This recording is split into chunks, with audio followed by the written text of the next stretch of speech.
Good morning, good morning, good morning, everybody. It is CPI Thursday, and not only that, but it is day 5. Day 5 on this SPX rally. Showing you here yesterday, I always start my day off or after the market's closed with FinViz. Take a screenshot, keep this, and date it October 11th so that I always have record of every year going back 7 years now. So that I can look back and see how things rhyme. Only starting here this morning with you is because, as you see, the SPX green, NASDAQ green, Dow went green. The Russell is continuing to be the weak link. And as of right now, the Russell has gone green on the year again. Keeps bouncing back and forth. Red, green for the past few days, and here we are again. Futures, as you're looking at here, we are up, although you can't see it. We are up 54 points on the NASDAQ, 14, call it 15 points over there on the ES, and starting to get a little bit of a running sell divergence over on these 1-hour charts. Sell divergences you pay attention to, but the most important thing is you could be overbought for days, even weeks. Doesn't make a difference. You get oversold, you're going to bounce. And right now, that's what we are working with. We are working with a very weak running sell divergence atop a 4 green close run with CPI today.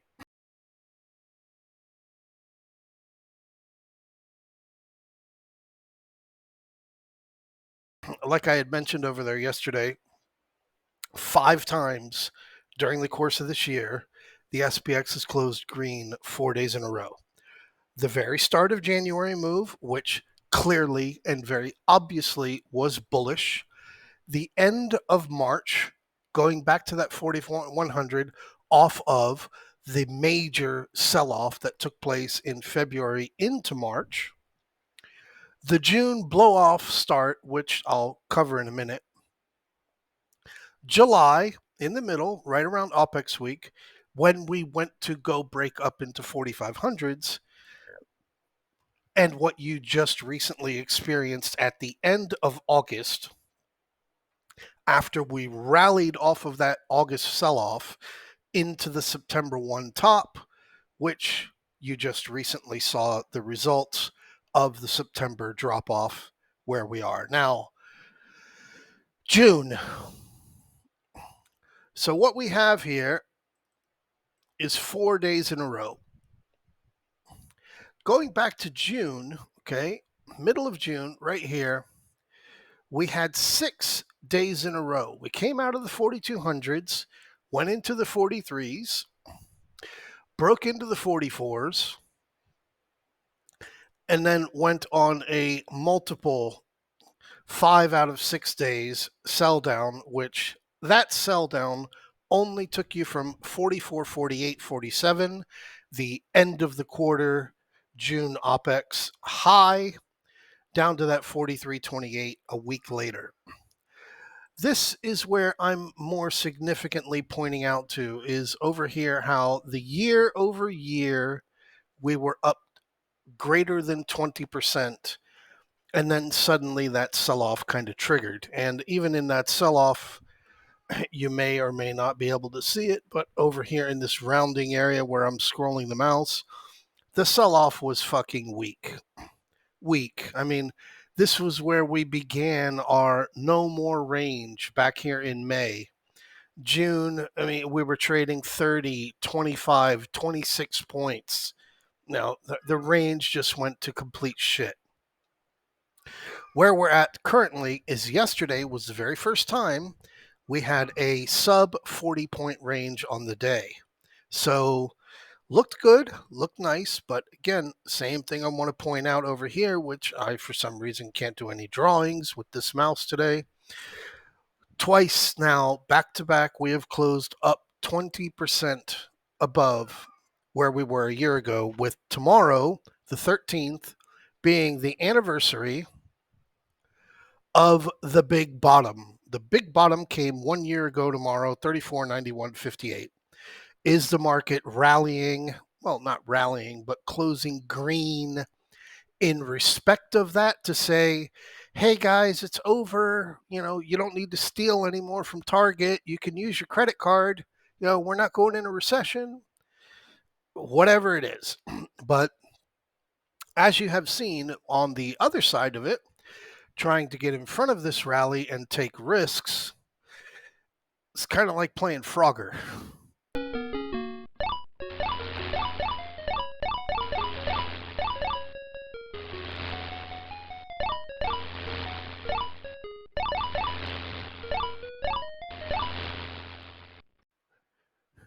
Now, there's risk to be taken in getting a absorbently large credit spread or credit that you're receiving on a spread, but it's also with the understanding that you are taking risks. Because as we went into the beginning of the month, very clearly bullish into the month of October, and having wiped everybody's fears away over the weekend over what's taking place over there in the Middle East, on how it is not something to go and be bearish about, we have gone from 42.89 on Monday up to 43.85 on Tuesday.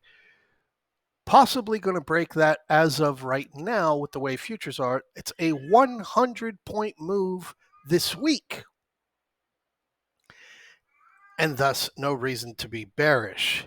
All that it is trying to play in front of a dip. And the cat, you can shut the fuck up. I am on a video. So, cat was an outdoor cat when we lived back in the old house. Now that we moved over here and we've got dogs outside, we're just not ready to acclimate the cats to the outdoors. The little ones, they're perfectly fine being inside. They couldn't care less. But big boy, when the sun starts going down, which we're just coming on sunset, he wants out. So every time I'm making the video, he's always getting loud. Anyway, back to work. QQQ, first day in quite a while, did not get a plus or minus 1% move. In fact, didn't even get a 4-point move. Got to remove that. Didn't even get a 4-point move range on QQQ, even though it had a 1-point gap up. Still struggling up here at that 371. But again, you have had a big, that's got to change. 354. Okay, I'll change that later. Anyway, a greater than 5.7% bounce.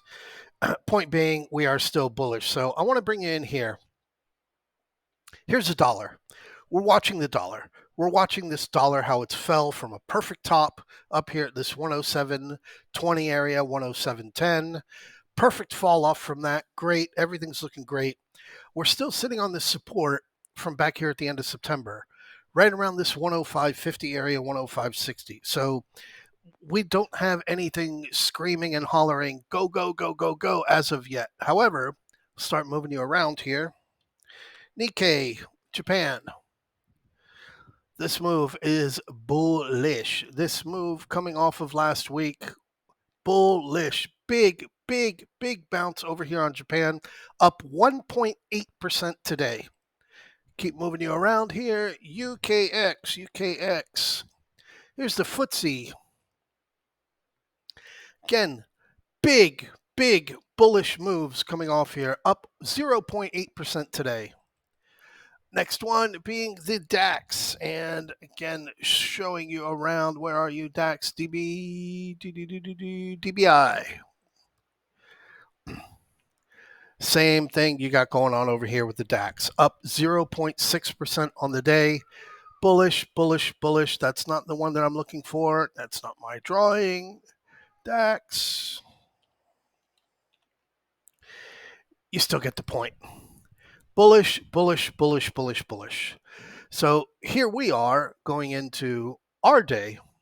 I'll cover Netflix in a minute. And here's the ES. And going back to the jobs report last week, Friday, and the big gap down and the big humongous rally off of that looks very, very, very clean as a 1, 2, 3, 3 minimally hit up here at 44.1575. A nice little 4 dip yesterday and working ourselves into what could be a 5. Zoom it out a little bit more. If we can get to 44.66, we've hit everything. We have hit everything.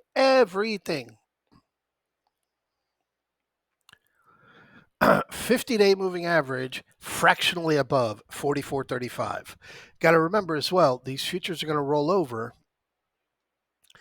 with OPEX being next week. So yes, we do have a little bit of upside that is still left there. But again, you're sitting here 10 points below, more or less, where the 50-day moving average is on the ES. Be careful. Look over on SPY using the 50-day, same thing. You got about 1.5 points up higher, right at that 440.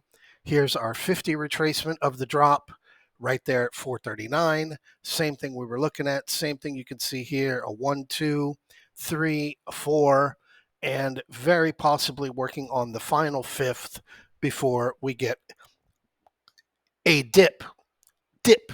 Not a drop, a dip. However, there is a little bit of caution to be played here, like I was sharing over on the SPX. So, we are far from having cleared things off. Where are you? Yeah, that wasn't it. Anyway, I'll draw it again. I was looking for the drawing I had going on yesterday. And yeah, we are far from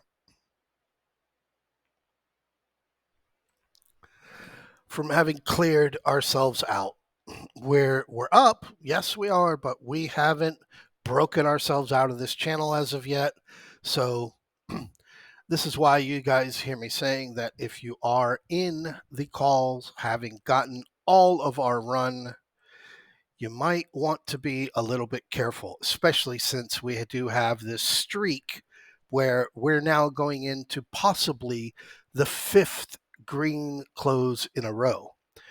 So I'll bring you on to a couple of stocks. Tesla. Looking at the move off of Tesla and that 268.33 and seeing as how what you've got here, it's pretty clear. You have got yourself a nice little wedge building in. However, with your big trend line coming off, this big trend line coming down here, you're sitting there tagging it, touching it, wiggling on it, above everything, above the 5-day, 10-day, 20-day, 50-day. It's right there at 261. You could see how it's right there working. So you want to be careful going into the end of the week if you're playing Tesla. This 261 is a magnet. Over on Google, big move on Google, filling an old gap yesterday, back up here at 440, 140. Big wider view on Google, nothing at all to be bearish about other than the fact that it's getting a little bit too bullish. Your move coming off of November is almost up 100% now. And, bring it out to a much bigger, wider view. Again, nothing to be bearish about over here on Google. However, with these waves, which I could go and count if we wanted to, you are getting a little bit extended and a little bit euphoric. So be careful over there playing Google to further upside. Apple, not bad, but like I was saying earlier in the week, looking for that 180 to become resistance. And here we are. We're right inside 180 as of now. Very nice moves over on Apple. Still not looking to get aggressively bearish, or not yet. But I will bring you into this fake print. Actually, no, I'm not going to talk about the fake print. Get off the fake print. Go back to SPX. SPX. So for today, obviously with CPI, your gap from September 20th, right over here at 44.02, undoubtedly, without question, an upside target with the CPI report coming out at 8:30. Your 50-day moving average and your 50 retracement of the entire drop from July being right there at 44.12, I would put that as my top. If I was going to go in and get a credit spread prior to the open, that's where I would be looking. There would be 44.12, and I would have it on screen waiting for SPX to come up to me before I got into that trade. 44.12 upside, undoubtedly there. So again, with the way that everybody's looking, and especially with the ES, I am very curious as to whether or not CPI is going to be a beat or CPI is going to be a major miss, because the markets are ready for a dip. What'd you learn? Patience. Patience.